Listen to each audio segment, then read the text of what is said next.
രാവിലത്തെ പണികൾ എളുപ്പമാക്കാൻ വേണ്ടി ഞാൻ കുറേ കാര്യങ്ങൾ തലേദിവസം തന്നെ ചെയ്ത് വെക്കാറുണ്ട് കേട്ടോ. അപ്പോൾ ഈ കാലത്ത് ഇന്ന് ചേട്ടന് ചോറ് കൊണ്ടുപോകേണ്ട ദിവസമാണ്. അപ്പോൾ ഞാൻ തലേദിവസം തന്നെ ചോറ് പകുതി വേവിലാക്കി വെച്ചിരുന്നു. അപ്പോൾ രാവിലെ ഒന്ന് തിളപ്പിച്ചെടുത്താൽ മതി, അത് നന്നായിട്ട് വെന്ത് കിട്ടും. അപ്പോൾ അത് കാലത്ത് ആദ്യം തന്നെ അത് അടുപ്പിലേക്ക് വെച്ച് ആവശ്യത്തിന് ഉപ്പും വെള്ളമൊക്കെ ഒഴിച്ചിട്ട് അത് അടുപ്പിലേക്ക് വെച്ചിട്ടുണ്ട്. ഇനി നമുക്കിത് ഇന്ന് ഞാൻ കുറച്ച് മസാല ദോശ ഉണ്ടാക്കാമെന്ന് വിചാരിച്ചു. അപ്പോൾ അതിന് ചമ്മന്തിക്കുള്ള തേങ്ങ എടുത്ത് വെച്ചു, ഉള്ളി നന്നാക്കി വെച്ചു, പിന്നെ പയർ മെഴുക്കുവരട്ടിക്കാനായിട്ട് പയറും പിന്നെ മസാല ദോശയ്ക്കുള്ള സാധനങ്ങളൊക്കെ അരിഞ്ഞ് പാത്രത്തിലാക്കി. പിന്നെ അതുപോലെ പൊട്ടറ്റോ വേവിച്ച് വെച്ചിട്ടുണ്ടായിരുന്നു. ഇനി നമുക്കിത് ആദ്യം തന്നെ മെഴുക്കുവരട്ടിക്കുള്ളത് അടുപ്പിലേക്ക് വയ്ക്കാം.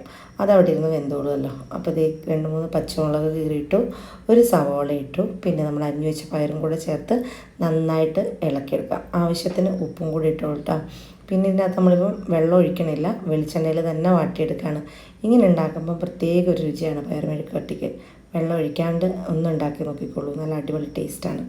അപ്പോൾ ഇനി നമുക്ക് ആ പൊട്ടറ്റോയുടെ തൊലിയൊക്കെ ഒന്ന് കളഞ്ഞ് നന്നായിട്ടൊന്ന് മാഷ് ചെയ്തെടുക്കാം. ഞാനിവിടെ 4 വലിയ പൊട്ടറ്റോ ആണ് എടുത്തിരിക്കുന്നത്.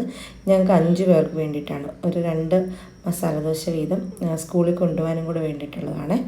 അപ്പോൾ ഈ പൊട്ടറ്റോയൊക്കെ മാഷ് ചെയ്തെടുത്തു. അതുപോലെ പയറൊക്കെ ഒന്ന് വാടി വന്നപ്പോഴത്തേന് കുറച്ച് മഞ്ഞൾപ്പൊടിയും കുറച്ച് മുളക് പൊടിയും കൂടെ ഇട്ട് അത് വീണ്ടും നന്നായിട്ടൊന്ന് ഇളക്കി, അത് ഇടയ്ക്കിടയ്ക്കൊന്ന് ഇളക്കിയിട്ട് കൊടുത്താൽ മതി. നന്നായിട്ട് വരണ്ട് വന്ന് കഴിയുമ്പോഴത്തേന് നമുക്ക് ഫ്ലെയിം ഓഫ് ആക്കാം. അപ്പോൾ കുറച്ച് സമയം എടുക്കും. നമ്മൾ മസാല ദോശ ഉണ്ടാക്കി കഴിയുമ്പോഴേക്ക് നമ്മുടെ പയർ മെഴുക്കുവരട്ടിയും അവിടെ നിന്ന് റെഡി ആയിക്കോളും. അപ്പോൾ അതൊരു സൈഡിലിരിക്കുന്നു. ഇനി നമുക്ക് മസാല ദോശയ്ക്കുള്ള പരിപാടികൾ നോക്കാം.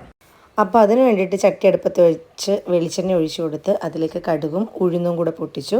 അത് നന്നായിട്ട് പൊട്ടിക്കഴിഞ്ഞപ്പോൾ അതിലേക്ക് ഇത് ചെറുതായിട്ട് അരിഞ്ഞ് വെച്ച സവാള 1.5 സവാളയുണ്ട്, അത് ചേർത്ത് കൊടുത്ത് നന്നായിട്ടൊന്ന് വഴറ്റി. ഈ സമയത്ത് ഞാൻ കുറച്ച് ഉപ്പിട്ട് കൊടുത്തിട്ടുണ്ടായി, സവാള പെട്ടെന്നൊന്ന് വാടി വരാൻ വേണ്ടി. ഇനി നമുക്ക് ചെറിയൊരു കഷ്ണം ചെറുതായിട്ട് അരിഞ്ഞത് ചേർത്ത് കൊടുക്കാം. എനിക്ക് അതുകൊണ്ട് ഒന്ന് വഴന്ന് വരട്ടെ. ഒരു തണ്ട് കറിവേപ്പിലയും കൂടെ ചേർത്ത് കൊടുക്കുന്നുണ്ട്.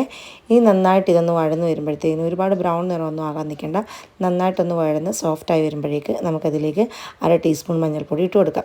ഇനി നമുക്ക് ഇതിൻ്റെ പച്ചമണമൊക്കെ മാറി എന്ന് വരുമ്പോഴേക്ക് ഇതിലേക്ക് ഒരു 1/2 ഗ്ലാസ് വെള്ളം കൂടി ഒഴിച്ചു കൊടുത്ത് നന്നായിട്ട് തിളപ്പിക്കാം.